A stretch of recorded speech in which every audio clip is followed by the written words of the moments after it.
الحمد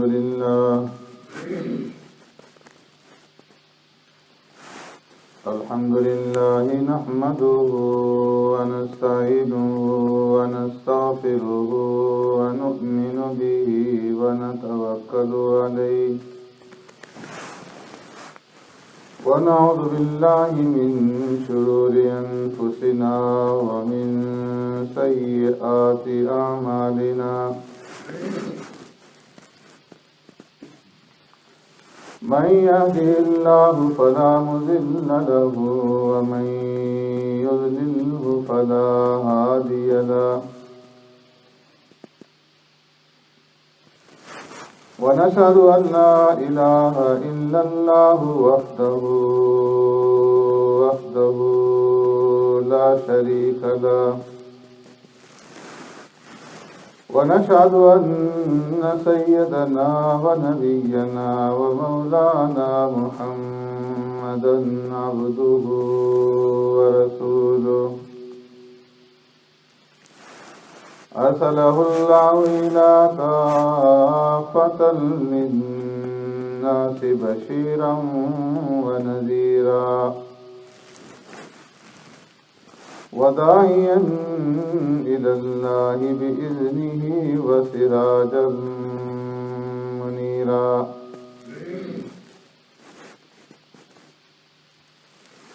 أما بعد فقد قال الله تبارك وتعالى في القرآن المجيد والفرقان الحميد فأعوذ بالله من الشيطان الرجيم بسم الله الرحمن الرحيم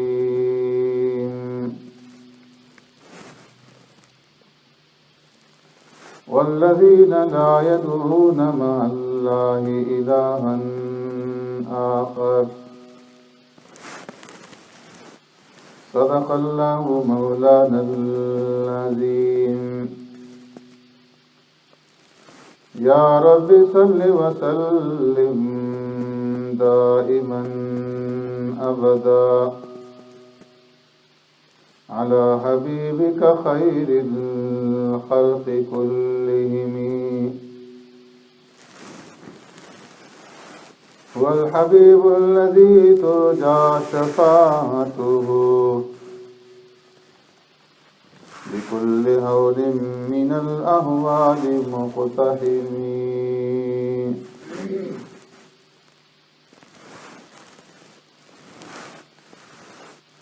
میرے محترم دوستوں، بزرگوں، بھائیوں،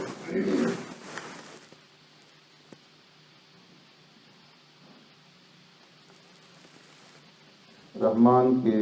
بندوں کی صفات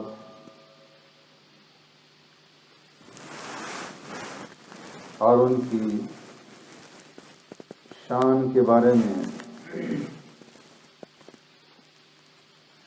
گزارشات کا سلسلہ چل رہا ہے۔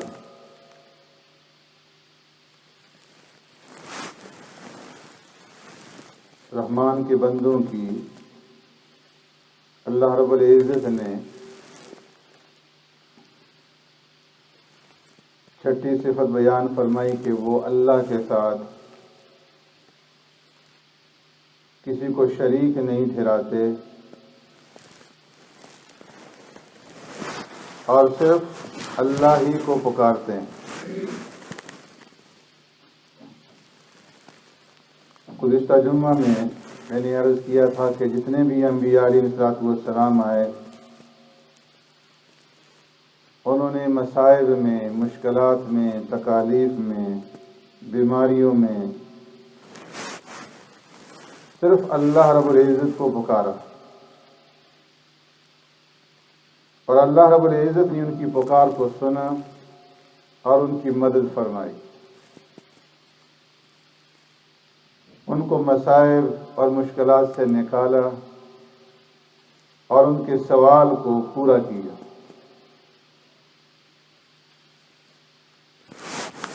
اور پھر آقا نامدار سرور کائنات رحمت دو عالم صلی اللہ علیہ وسلم کو بھی اس بات کا حکم دے دیا گیا کہ آپ بھی یہ اعلان فرما دیں لا املک لکم ضرا ولا رشدا، کہ میں تمہارے نفع اور نقصان کا مالک نہیں ہوں، نہ کسی کو نفع پہنچا سکتا ہوں، نہ کسی کو نقصان پہنچا سکتا ہوں، نہ نقصان سے بچا سکتا ہوں۔ یہاں تک کہ آپ صلی اللہ علیہ وسلم نے اپنی لخت جگر کو مخاطب کر کے فرمایا یا فاطمہ بنت رسول اللہ لا اغنی عنک من اللہ شیئا، رسول اللہ کی بیٹی فاطمہ، میں تمہیں اللہ سے نہیں بچا سکتا، ایمان ہوگا، اعمال صالحہ ہوں گے تو اس سے تمہیں نجات ملے گی،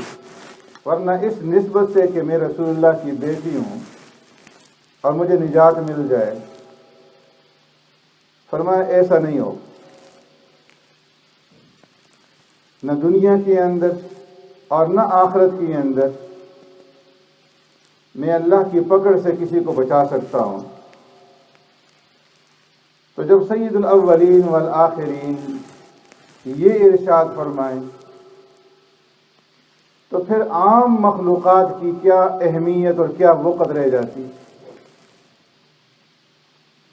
کہ وہ کسی کو نفع پہنچائیں یا کسی کو نقصان سے بچائیں، کسی کو اولاد دیں، کسی کی مرادیں پوری کریں، کسی کو شفا دیں۔ تو اس لیے فرمایا کہ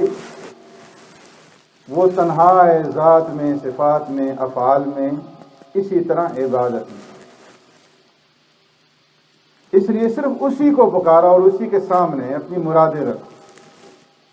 ہارون رشید کا زمانہ ہے، قحط آیا، ایک دیہات سے ایک دیہاتی چلا، گھر کے اندر حالات خراب تھے، کھانے کے لیے پینے کے لیے کچھ نہیں تھا، برے حالات تھے۔ سوچا بادشاہ کے پاس چلتا ہوں، اس سے مدد مانگوں گا، بچوں کے کھانے پینے کے لیے کچھ اناج لاؤں گا، ضروریات پوری ہو جائیں گی۔ دربار پہ پہنچا تو اتفاقاً ہارون رشید نماز میں مشغول تھا۔ چوکیدار نے کہا انتظار کرو، دیکھتا رہا، انہوں نے نماز پڑھی، نماز پڑھنے سے فارغ ہوئے، دعا کے لیے ہاتھ اٹھا لیے، دعا مانگتے رہے، اور جب دعا سے فارغ ہوئے تو پوچھا چودھری صاحب کیسے آنا ہوا؟ تو اس دیہاتی نے کہا کہ یہ تو میں بعد میں بتاؤں گا، پہلے آپ مجھے یہ بتائیں کہ آپ کیا کر رہے تھے۔ اس نے کہا میں اپنے رب سے اپنی حاجات کا سوال کر رہا تھا، اپنے رب سے مانگ رہا تھا، اس کی عبادت کر رہا تھا اور اس سے سوال کر رہا تھا۔ کہا تم سے بھی بڑا کوئی ہے؟ کہا ہاں ہمارا رب ہے، اور میں حاجات کے اندر اسی کو پکارتا ہوں، وہ ہمارا خالق اور مالک ہے۔ تو وہ دیہاتی وہیں سے واپس لوٹا اور کہا کہ اب مجھے تم سے مانگنے کی کوئی ضرورت نہیں، اس لیے کہ جب تم بھی کسی اور کے محتاج ہو اور تم اس کے سامنے ہاتھ پھیلاتے ہو تو پھر میں محتاج کا محتاج کیوں ہوں؟ میں براہ راست اس سے کیوں نہ مانگوں جس سے تم بھی مانگتے ہو؟ تو وہیں سے واپس لوٹ گئے۔ تو اس لیے فرمایا کہ اس سے مانگو جو سب کی حاجتیں اور سب کی ضرورتیں پوری کرنے والا ہے اور جو سب کا رب ہے، کہ وہ تنہا اور وہ اکیلا ہر چیز کا خالق اور مالک ہے اور ہر چیز کو وجود دینے والا اور ان کی ضروریات کو پورا کرنے والا ہے۔ ایک دفعہ ہارون رشید دربار میں بیٹھا ہوا تھا، بادشاہ کا جذبہ جوش آیا، درباریوں سے خطاب کر کے کہنے لگا کہ آج جو بھی تم میں سے کوئی مجھ سے مانگے گا، میں اس کی مانگ کو، اس کی پکار کو، اس کے سوال کو پورا کروں گا۔ لوگوں نے مانگنا شروع کر دیا، کسی نے کہا 10 لاکھ دے دیں، کہا دے دیجیے، کسی نے کہا فلاں ضلع کی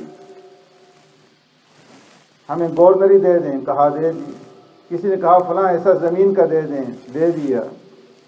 کسی نے کوئی عہدہ مانگا، دے دیا، جو کچھ مانگا دیتا رہا۔ ایک باندی پیچھے کھڑی پنکھا جھر رہی تھی، اس کی طرف منہ موڑ کر کے کہا کہ تم بھی مانگو، سارے مانگ رہے ہیں درباری اور تم خاموش ہو۔ تو وہ باندی کہنے لگی کہ ان احمقوں کو مانگنے دو، ان کو نمٹنے دو، میں بھی مانگ لوں گی۔ ہارون رشید کو یہ بات بری لگی کہ میرے وزراء ہیں، امراء ہیں، ان کو یہ احمق اور بیوقوف بتا رہی ہے۔ ناگوار گزری، درباریوں کو بھی یہ بات ناگوار گزری، لیکن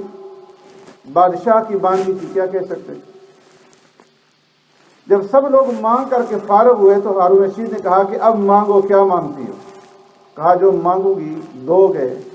کہا ہاں میں نے وعدہ کیا ہے۔ تو اس نے اس کی پشت کے اوپر ہاتھ رکھا اور کہا کہ میں آپ کو مانگتی ہوں، اور کہا کہ یہ سارے احمق اور بیوقوف ہیں کہ انہوں نے، کسی نے گورنری مانگی اور کسی نے کوئی عہدہ مانگا اور کسی نے قلعہ مانگا اور کسی نے زمین مانگی اور کسی نے پیسے مانگے اور آپ نے دے دیے، لیکن میں آپ کو مانگتی ہوں کہ آپ مجھے مل گئے تو سب کچھ میرا، پوری بادشاہت میری، پورا ملک میرا، خزانے میرے، قلعے میرے، سب کچھ میرا۔ تو اس لیے فرمایا کہ یہ اہل اللہ اور اہل دنیا کے اندر فرق۔ دنیا والے کہتے ہیں یا اللہ ہمیں کروڑ پتی بنا دے، ارب پتی بنا دے، کھرب پتی بنا دے، فلاں عہدہ دے دے، یہ چیز دے دے۔ اللہ کہتے ہیں ٹھیک ہے دے دیا۔ اور اہل اللہ کہتے ہیں یا اللہ آپ ہمارے بن جائیے اور ہمیں اپنا بنا لیجیے، کہ جب آپ ہمارے بن گئے تو پھر سب کچھ ہی ہمارا۔ اس لیے فرمایا کہ جڑ کو پکڑو اور جو کچھ مانگنا ہے اس سے مانگو، اس کے سوا کسی اور سے مت مانگو۔ اس لیے کہ وہ اکیلا تنہا سب کو دینے والا ہے۔ جب اس نے آسمان بنایا تو اس نے کسی سے مدد نہیں مانگی، کسی کو اپنے ساتھ بنانے میں شریک نہیں ٹھہرایا۔ زمین بنائی تو کسی کو مدد کے لیے نہیں پکارا، اس نظام کو بنایا تو کسی کو مدد کے لیے نہیں پکارا۔ ماں کے پیٹ میں بچے کو پیدا کیا تو کسی کو یہ نہیں کہا کہ آؤ تم میرے ساتھ مل کر کے بچے کو بناؤ، میں اکیلا اس پر قادر نہیں ہوں، میں اکیلا بنا نہیں سکتا۔ تو جس ذات نے ساری چیزوں کو اکیلے اور تنہا بنایا تو پھر عبادات کے اندر اس کے ساتھ کسی اور کو کیسا شریک و ساجد ٹھہرایا جا سکتا ہے؟ لو کان فیہما آلہۃ الا اللہ لفسدتا۔ اللہ کے سوائے اس کائنات میں اگر کوئی اور الہ ہوتا تو اللہ فرماتے ہیں تو سارا نظام ہی تباہ و برباد ہو جاتا۔ کوئی چیز اپنی جگہ پہ قائم اور باقی نہ رہ سکتی۔ اس لیے انبیاء علیہ السلام نے آدم علیہ السلام سے لے کر کے پیارے پیغمبر صلی اللہ علیہ وسلم تک توحید کے اوپر زور دیا، شرک سے روکا، اور اس بنیادی عقیدے کے اوپر قرآن کریم نے جتنا زور دیا کسی اور چیز کے اوپر اتنا زور نہیں دیا۔ جو بھی نبی آیا ہر ایک نبی نے یہ دعوت دی، یا قوم اعبدوا اللہ ما لکم من الہ غیرہ، اے لوگو ایک اللہ کی عبادت کرو، ما لکم من الہ غیرہ، اس کے سوا تمہارا کوئی اور الہ اور معبود نہیں۔ وَلَقَدْ أَرْسَلْنَا نُوحًا إِلَىٰ قَوْمِهِ فَقَالَ يَا قَوْمِ اعْبُدُوا اللَّهَ مَا لَكُم مِّنْ إِلَٰهٍ غَيْرُهُ۔ ہم نے نوح علیہ السلام کو ان کی قوم کی طرف مبعوث کیا، انہوں نے آ کر دعوت دی، یا قوم اعبدوا اللہ، اے قوم اللہ کی عبادت کرو، ما لکم من الہ غیر، اس کے سوا تمہارا کوئی اور الہ اور معبود نہیں۔ وَإِلَىٰ عَادٍ أَخَاهُمْ هُودًا قَالَ يَا قَوْمِ اعْبُدُوا اللَّهَ مَا لَكُم مِّنْ إِلَٰهٍ غَيْرُهُ، عاد کی طرف ہم نے ان کے بھائی ہود کو نبی بنا کر مبعوث کیا، انہوں نے آ کر دعوت دی، یا قوم، اے لوگو اللہ کی عبادت کرو، اس کے سوا کوئی تمہارا الہ نہیں۔ وَإِلَىٰ ثَمُودَ أَخَاهُمْ صَالِحًا قَالَ يَا قَوْمِ اعْبُدُوا اللَّهَ مَا لَكُم مِّنْ إِلَٰهٍ غَيْرُهُ، جو بھی نبی آئے سب نے یہ دعوت، اے لوگو ایک اللہ کی عبادت کرو، وہی تمہارا مشکل کشا، وہی حاجت روا، وہی نفع نقصان کا مالک ہے، اس کے سوا کوئی اور نہیں۔ لقمان حکیم اپنے بیٹے کو نصیحت کرتے ہیں، یا بنی لا تشرک باللہ ان الشرک لظلم عظیم، اے میرے پیارے بیٹے اللہ کے ساتھ کسی کو شریک و ساجی نہ ٹھہرانا۔ کیوں؟ ان الشرک لظلم عظیم، شرک عظیم ظلم، اس کائنات کے اندر بڑے بڑے مظالم ہیں، بڑی بڑی ناانصافیاں ہیں،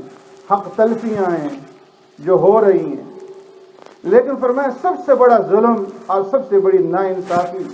اور سب سے بڑی حق تلفی یہ ہے کہ اللہ کے ساتھ کسی کو شریک ٹھہرایا۔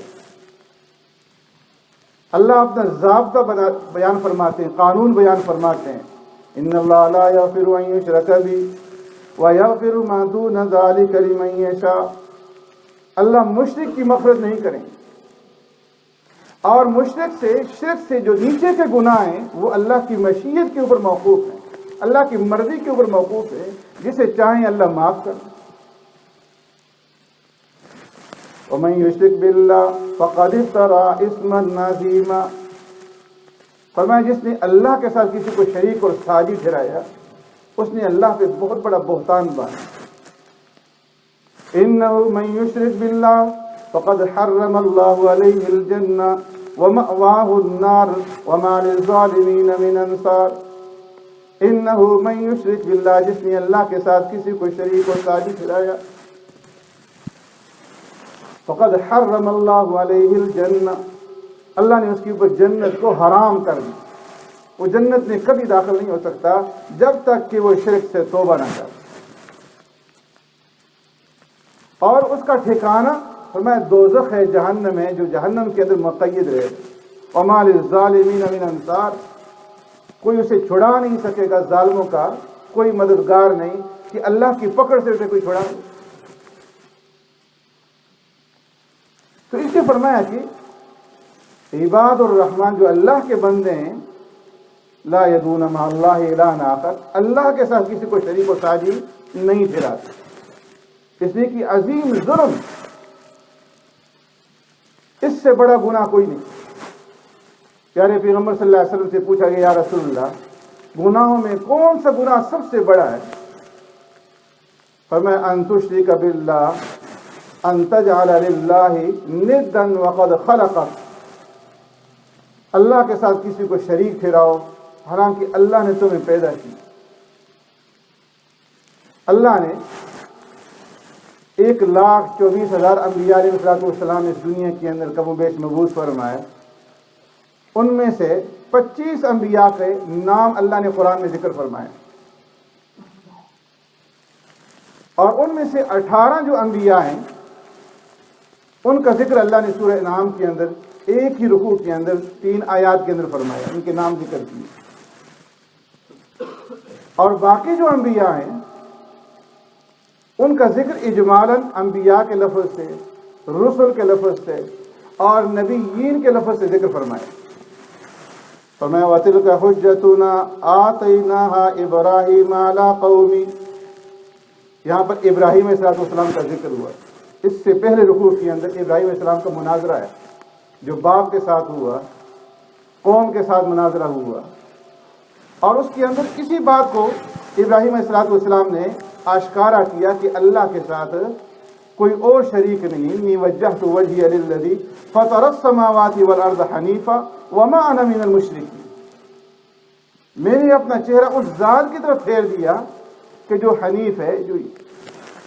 جو اکیلا ہے، تنہا ہے، اور میں نے پوری یکسوئی کے ساتھ اس کو اپنا رب مانا، میں شرک کرنے والوں میں سے نہیں۔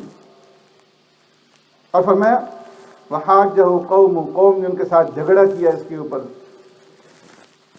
تو فرمایا کہ کیا تم میرے ساتھ اس بات پہ جھگڑتے ہو؟ تحاجونی فی اللہ، اللہ کے معاملے میں، وقد ہدان، اللہ نے مجھے ہدایت دی،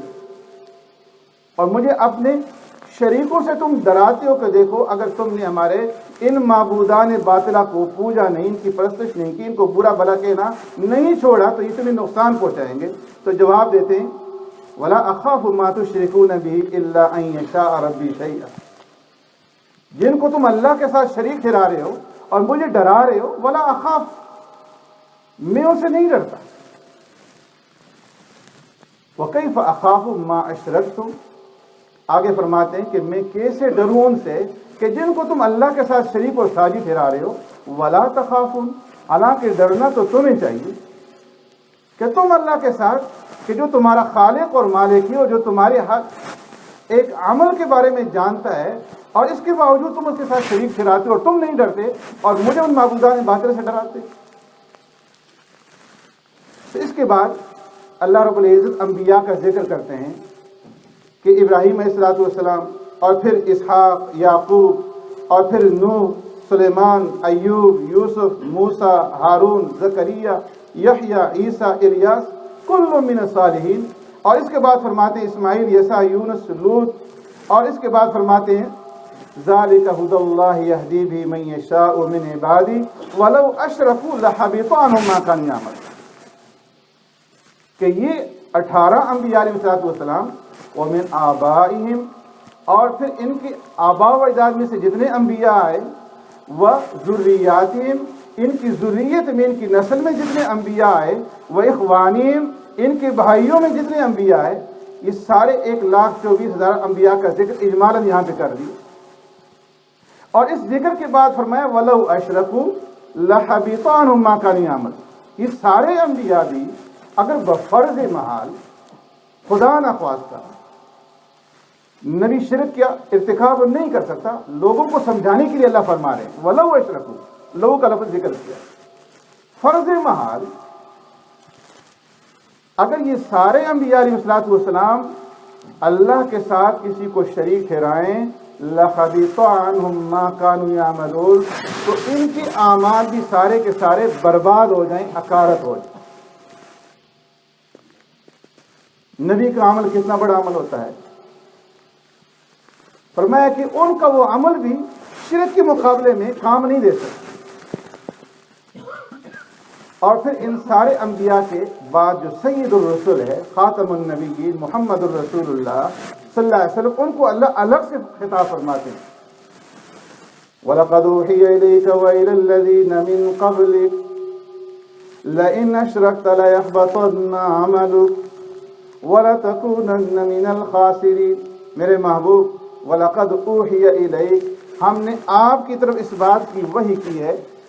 وَإِلَى الَّذِينَ مِن قَبْلِكَ، اور آپ سے پہلے جتنے انبیاء آئے ان سب کی طرف ہم نے اس بات کی وحی کی، لَإِنْ أَشْرَكْتَ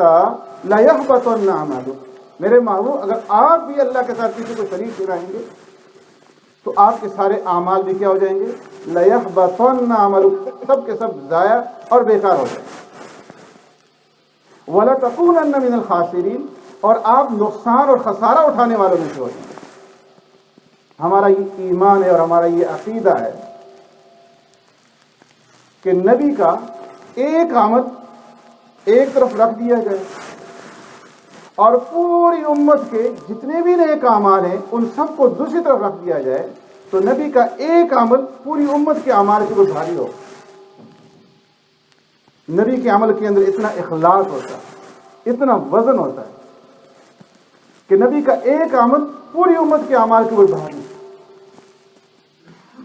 اس کے باوجود اللہ فرماتے ہیں لَئِنْ أَشْرَكْتَ لَيَحْبَطَنَّ عَمَلُكَ، کہ نبی کا اتنا وزنی اعمال بھی وہ بھی شرک کے مقابلے میں کچھ اہمیت اور کچھ حیثیت نہیں رکھتی۔